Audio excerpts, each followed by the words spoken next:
Hi and welcome to part 2 of our White Walker tutorial, and in this episode we're going to be making the mould for the prosthetic mask, and we're going to start with a head sculpt that I made previously. You can find tutorials for these all over the internet. They're dead simple to make. It's just a simple case of covering your face in plaster and then filling the result with more plaster to get your face mask. If you'd like to see us do a tutorial on this, I'll be happy to accommodate, and we can do that, no problem. But the result is going to be something like this, which will be an impression of a sculpted mask that we're going to use for our latex prosthetic once we get there.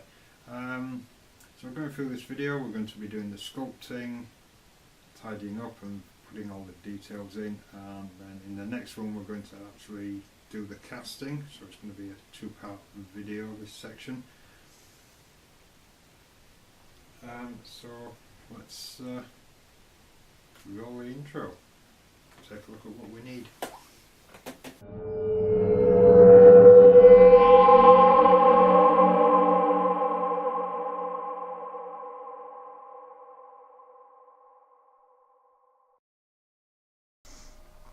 So for this project what we're going to need is a face cast, sculpting clay and sculpting tools to make the model.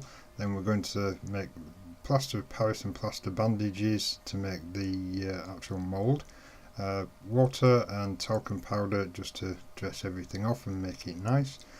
And the entire cost of this build should run to about £8 to £10 depending on where you buy your equipment.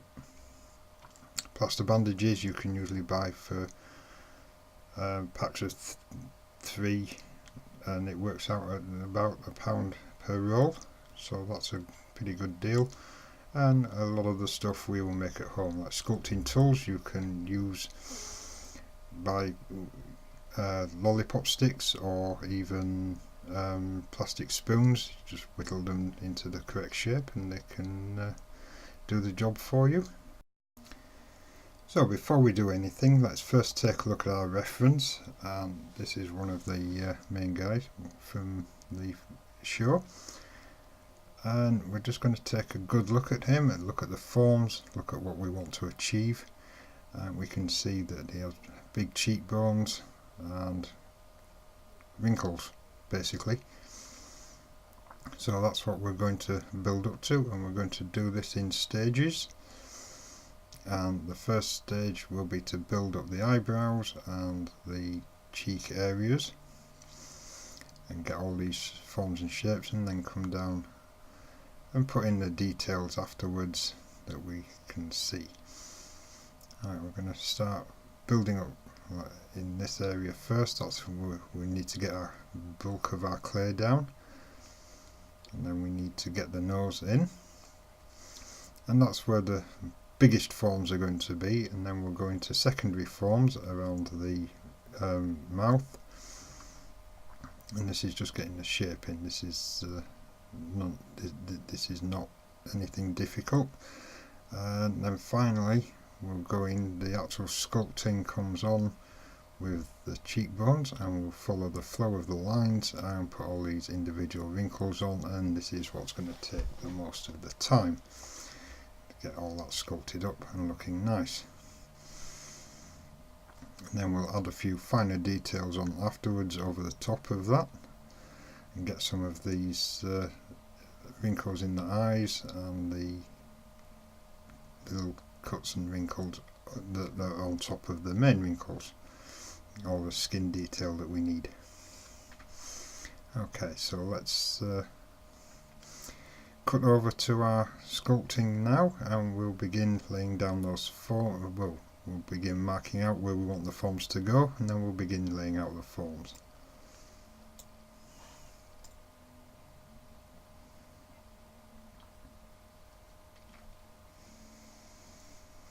Okay, so this is our face sculpt, and what I'm going to do first is take my pencil and start drawing in the areas where I want my prosthetic to lay on my actual face. So I'm just gently marking out the areas, and this is just about thinking where your own personal hairline is and any things like ears and things that you don't want the sculpt, the prosthetic to sit over. So now I'm marking in the bulk areas, and I want to, the reason I'm marking it on like this, not just throwing it on, is that I want to keep everything in certain areas, and if I didn't have any guidelines I might go over, make a few mistakes, and this is just trying to cut down on those mistakes. So I'm putting in the eye ridges that come up from the top of the eye, well, from the side of the eye actually. It's all very simple, and I will put in the creases that we saw on our reference model, just building around there.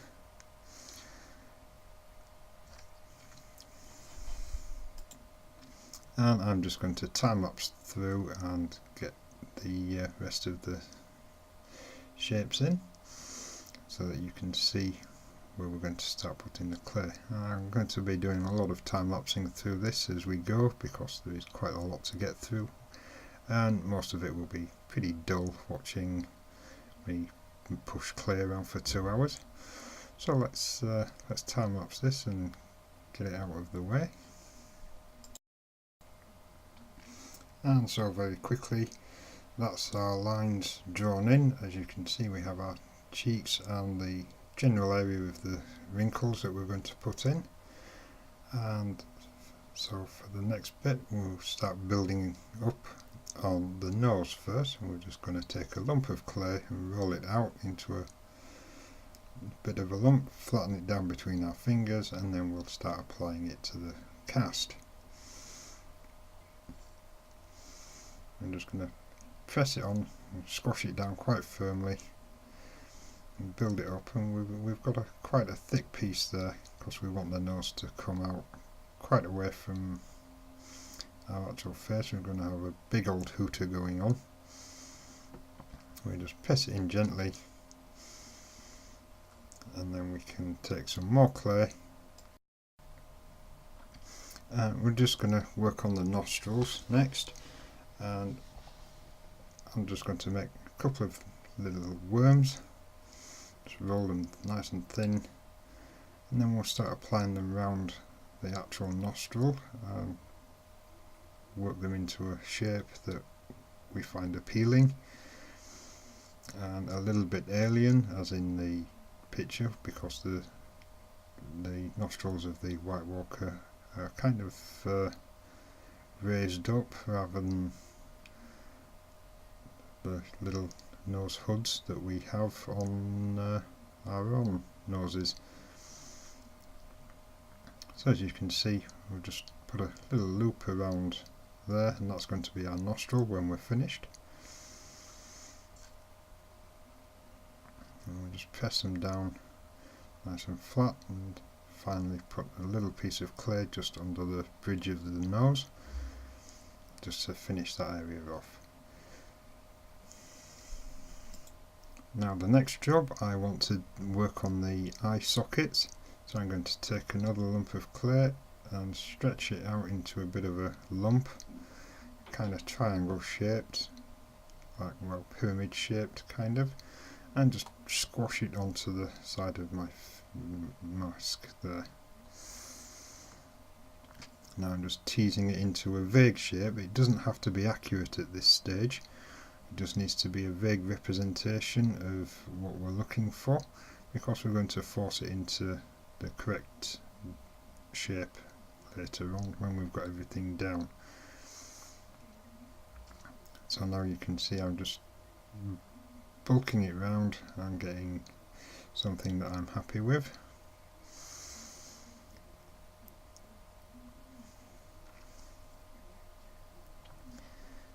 that's quite good.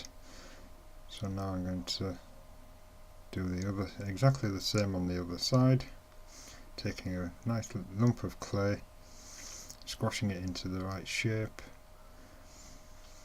and then I will just simply lay it on, press it in firmly,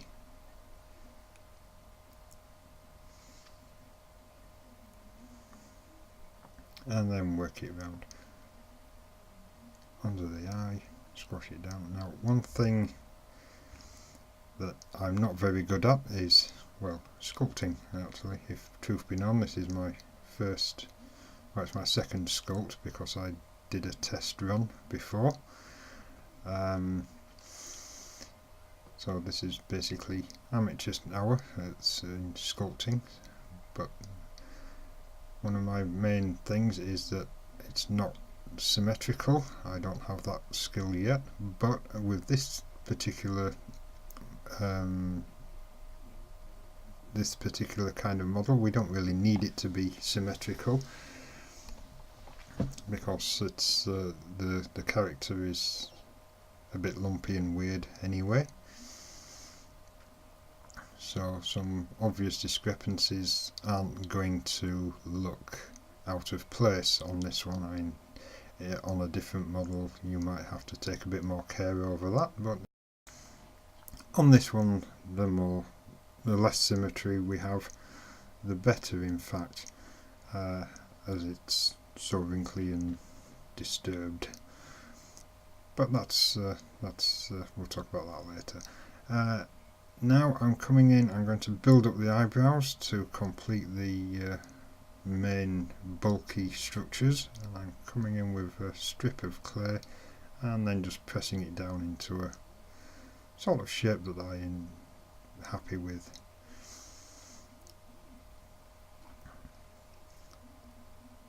Just using my fingers to press everything in, and it looks a bit weird at the moment, it's a bit peaky, but we're going to flatten that down and make it more appealing. And I'm just building out the cranial ridges at the side of the skull. I'm not actually sure how that looked in the reference picture. It seemed to come up the side of the skull to leave like an indentation on the side around his temple, but I kind of didn't really see in the references what it should look like properly, so I'm just kind of winging it, and I'll show you what I mean in a second. I'm just filling out the left hand eyebrow, and this piece we're going to build it up around the temple. Try and get it nice and get those eye sockets nice and deep and sunken looking.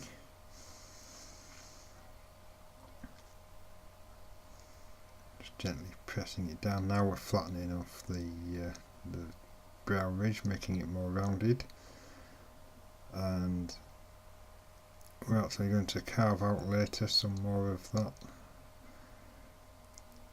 Now I'm putting in what I was talking about before, the cranial area around the temple, and I think I might have put it in the wrong place there, because we've got a bit of a gap between the eyebrow and the temple, but it's not important, it's all going to be wrinkly anyway, and it should still look quite interesting. So next I'm going to work on filling in the forehead. I'm just going to use thin worms. I'm going to start with the centre and work out. On my first model I just put the strips directly across. I was using my own forehead as a reference, and I don't have this separation in the middle.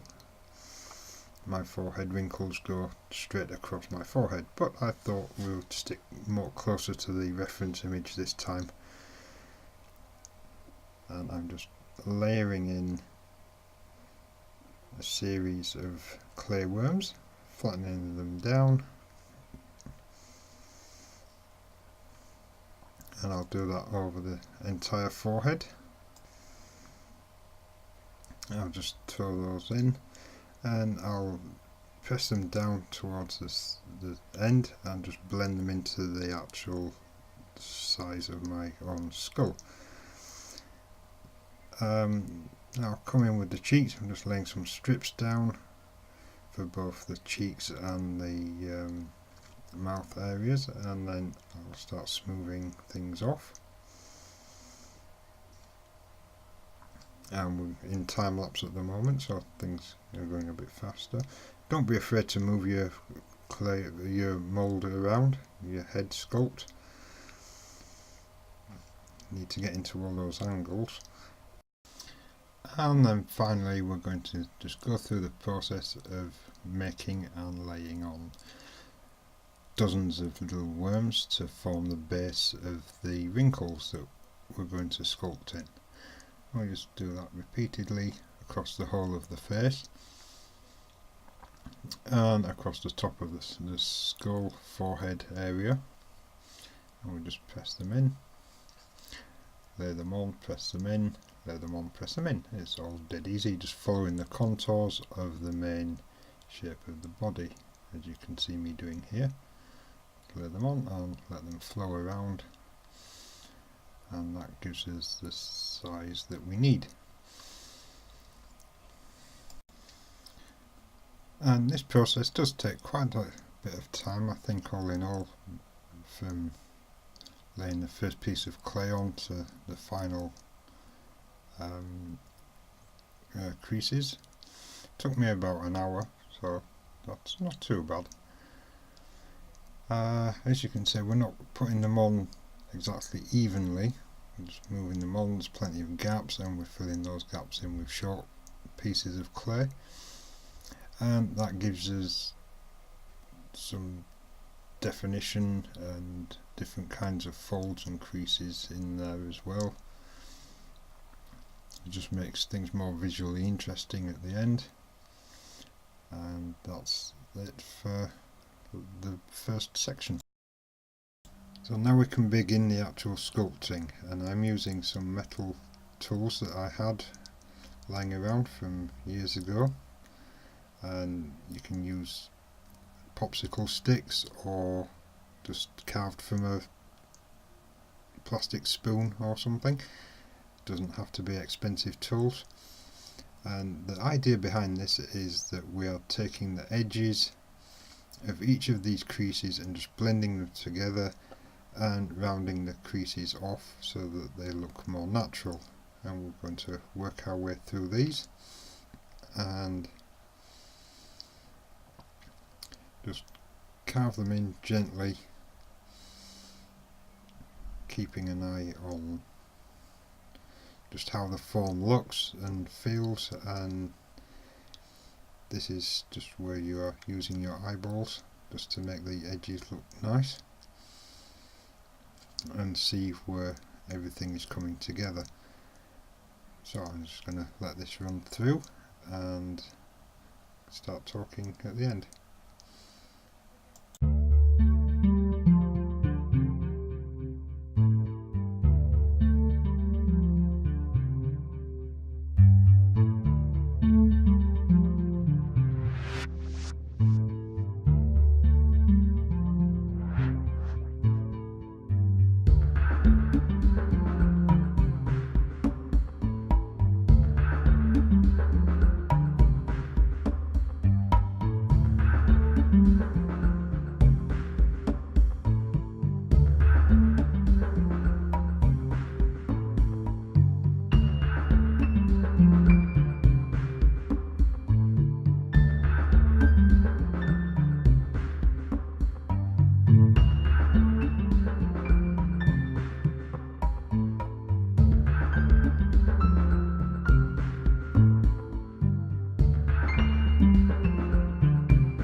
Okay, once we're happy with our sculpt, we're just going to brush over it, which is what I'm doing now, with talcum powder, and this just dries off the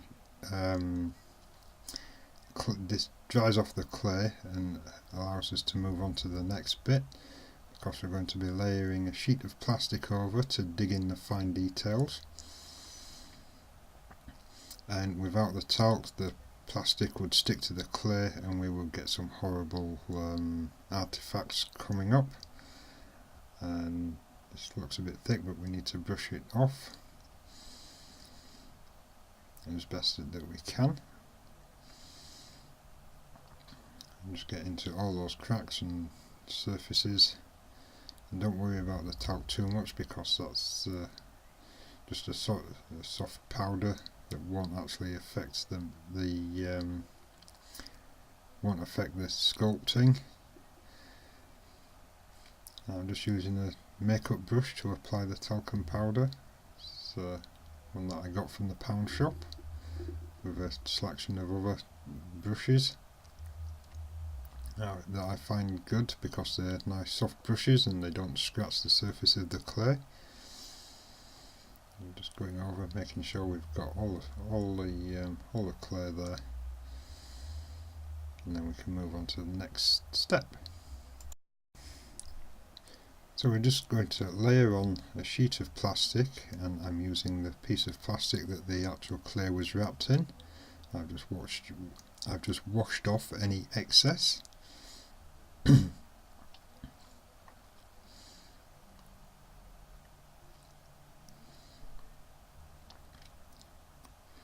I'm just finding a position that's good for the camera so that you can see what I'm up to. There we go, we just layer the plastic on, make sure it's up to the surface, and we're taking a pointed brush, pointed tool, and we're just going in and we're deepening those cracks to start with, and the plastic will help to round off the edges of our wrinkles and protects the clay from being dragged through with the sculpting tool. I'm just making some nice depth to the creases there. You can see it's looking a little bit better. I have to go careful, make sure that the plastic is completely up against the clay, because if it's too loose you'll just get deep cuts and it won't be as effective for what we need. Now I'm just going around the mouth area. You can't quite see because my fingers are in the way, but I'm basically doing the same thing around the mouth that I was just doing on the cheek then. I'm doing the other side now.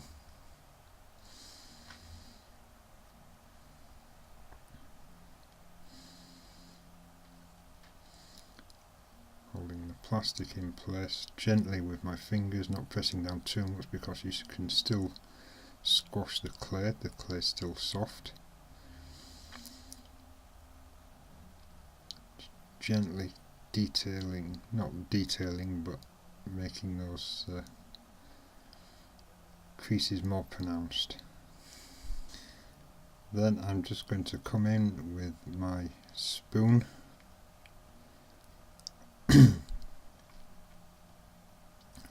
my spoon shaped tool. I'm just pressing down again, working on the creases themselves, giving them some definition, making sure I'm happy with the shape of the crease. Then I'm going to go in and start making my initial details, and I'm running over the edges of some of the creases to get some slight definition in there, pushing the tool right up into the cracks and going around the eye, making that depth look a bit better. So now I've turned the sculpt around and I'm going to work on the forehead, and again the first thing I'm going to do is define the creases, and I'm being a bit rough and I'm drawing in additional creases on top of the folds, which doesn't destroy the original crease, it just adds some additional layering of detail on top. We just draw those in with the sharp edge of the scalpel or spatula, whatever you call it, and this gives that nice skin texture. And we're not following any definite path of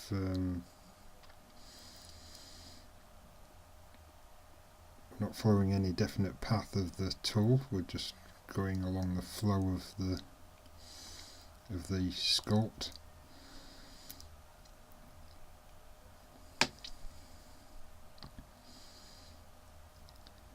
And once we've got that, you can see the creases. We've got the shallow creases on top over the deeper ones, and we'll carry on like that around the rest of the model, gently following the contours of the eye socket and the contours of the creases. And so we'll continue like this for the rest of the model until we're finished.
So once you're happy with your detailing, then that's all we need to do. I think it looks fine from where I'm standing, and you can go a bit further, go a bit more crazy if you wish. It's entirely up to you, it's your sculpt. I'm going to leave it there because I'm sure you've all run out of patience for listening to me droning on for the past half an hour. And in the next episode we're going to go in with the actual casting the prosthetic mould from this clay sculpt.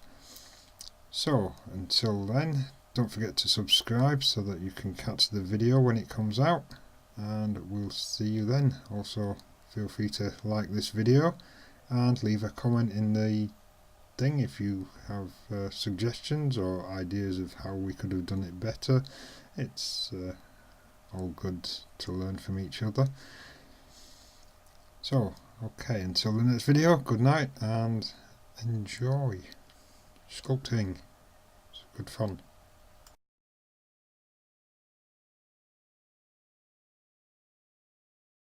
Now you can get these online. No, you can't.